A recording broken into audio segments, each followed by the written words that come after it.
So I'm going to billet every single part of my car. That's starting out with the raw material, the billet, and then machining it into a part of the car. So I'm going to do the whole car eventually, apart from the body and the chassis. So that's going to be engine, transmission, absolutely everything. So I'm starting off with all the really simple stuff, like all the caps and the reservoirs, then the filter box, the intake, the battery tray, the fuse box, and then 100,000 subscribers, brake calipers, 250,000, all the suspension, 500,000, a turbo, literally the turbo from scratch from a piece of steel, including the exhaust manifold. And then eventually, if I hit 1 million, I want to do the whole engine and transmission and turn this into an all-wheel drive. So the end goal is actually 1,000 horsepower with that, but I'm a long way off. So I've already done something really simple, like the dipstick. So today I'm going to do the coolant reservoir cap.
original cap, and it has this little seal in,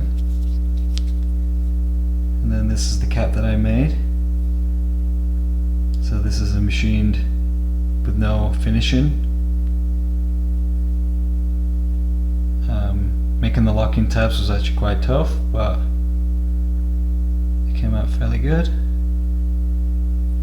So most importantly, the polish one. I actually did a much better job polishing this time.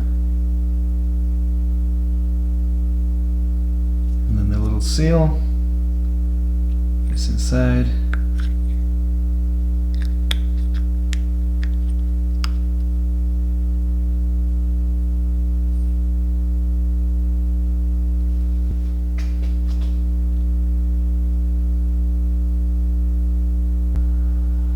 So let's see if it fits.